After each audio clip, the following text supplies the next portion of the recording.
This is a rangefinder. Is this what this is here? This tilts down here, and he can look through this device here and sight on various targets and so on. And there's some little optics and some little lights that blink on and off. There's actually 2 red lights. And welcome back to Neofastic. On this week's episode, A Slave to Boba Fett Part 3. Yes, the third and final part of our short series where we take a step back in time and enjoy some of the vintage Boba Fett action figures and collectibles from the golden era of the early 1980s. And yes, I've saved the best for last, the vintage 13-inch Boba Fett action figure as produced by Kenner Toys. So let's get started. So we'll start with the box itself first, and I think you'll agree, it looks magnificent, doesn't it? Now, as you can see, this is clearly marked as the Empire Strikes Back release, but this figure was also released earlier under the original Star Wars logo, okay? So this would be classed as a second release, I guess. Now, there are only 2 large-scale action figures released with the Empire logo, so that of Boba Fett and the Bounty Hunter IG-88, and then with the large-scale line being cancelled by Kenner soon after, unfortunately. But here in the UK, these large-scale action figures were also released by the UK toy company Dennis Fisher under licence from Kenner. But as far as I'm aware, that release never extended to The Empire Strikes Back, and Dennis Fisher didn't release the entire run of the original 12 to 13-inch action figures, so they're a bit of a holy grail for collectors. Now, interestingly, these 2 photographs that you see, obviously you've seen this before, because this one adorns the packaging art for the action figure itself, but these are actual photographs conducted by Kenner from a photo shoot of the original prototype of the costume. Now, in the intro to these videos, you've seen the prototype Boba Fett costumes all in white, but eventually they got around to painting it, and numerous photographs were taken, obviously for design purposes, but you can clearly see more of the detail here. Now, obviously we didn't see anything like this in either The Empire Strikes Back or Return of the Jedi, but when Kenner took these photographs, the costume for Boba Fett had a working flamethrower, which is fantastic. But obviously, as you can see on the bottom right hand corner, there's better detail of Boba Fett's helmet and paintwork. Now, let's take a look at the reverse. And as you would expect, additional full colour photographs showing various poses of this action figure itself, coupled with 2 additional photo illustrations further emphasising scale and playability. And if you take a look in the bottom right hand corner, you can see another large scale action figure, so that of Darth Vader. Now, the large scale action figure line comprised of 12 characters, okay? Now, as I stated earlier, Boba Fett is over 13 inches tall, but the box he comes in is over 14 inches, so that's quite a size, I think you'll agree.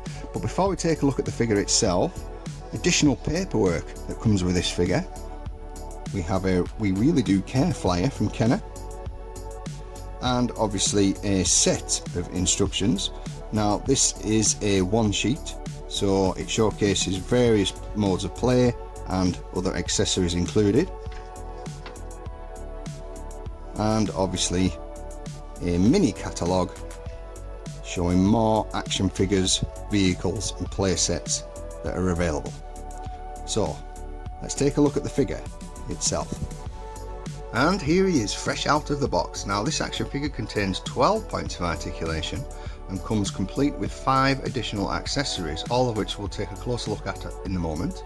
Now, the original prototype, for those that are interested, looked very different in both overall appearance and contained more, if you can believe it, playability, with such things like firing knee darts, LED chest lights, electronic sound, a removable arm flamethrower, which sounds exciting, and various other rocket firing mechanisms. But I think you'll agree, the figure that we ended up with is fantastic. It's fairly well detailed for the time, and it grabs your attention as soon as you look at it, doesn't it? Now, it's a fairly well depicted interpretation of Boba Fett, but I think you'll agree the colour scheme suits this figure better than the original 3 3/4. But anyway, let's take a closer look at some of his accessories.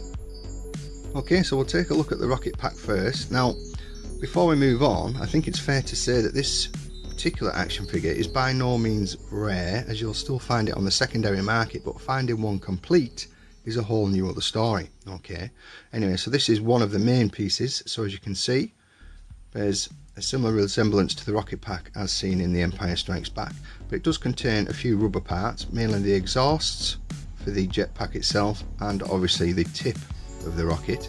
Now another thing to look out for, the loops to tie the string round for the rocket. Now these are always, or tend to always be snapped, but so that's something you need to look out for.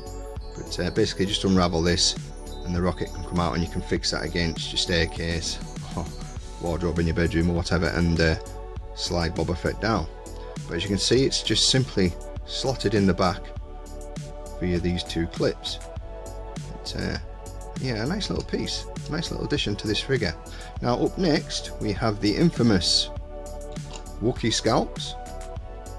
So there you go, so you can just slide these on the arm and then pull this bead up to tighten it. There you go, it's a nice little detail. And obviously his belt. But, as you can see, there's some really nice detail on here, so there you go. I think it goes that way on, if I remember rightly. But, two rubber nodules at the back just to clip it on. And obviously we have his cloak. Now this is a little bit lackluster, if I'm honest, but as you can see, simple construction, but when added to the figure looks absolutely perfect. And next we have his blaster.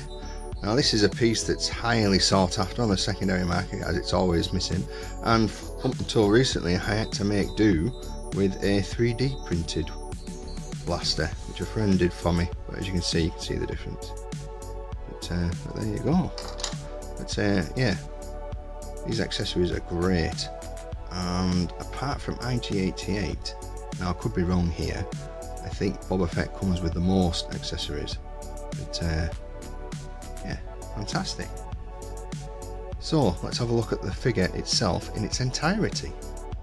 And here he is in all his splendour. Just look at the amount of detail on this action figure. Now I forgot to mention earlier that it has a moving antenna and also a spy hole in the back of this action figure's head, so you can see through Boba Fett's visor.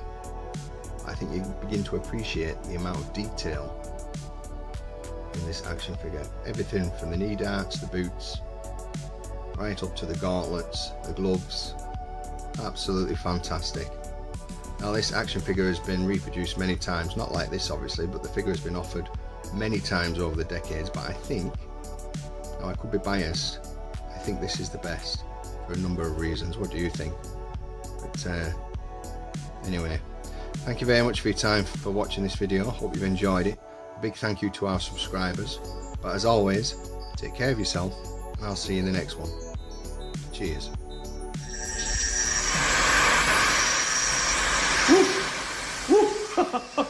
Oh, I got a live one here.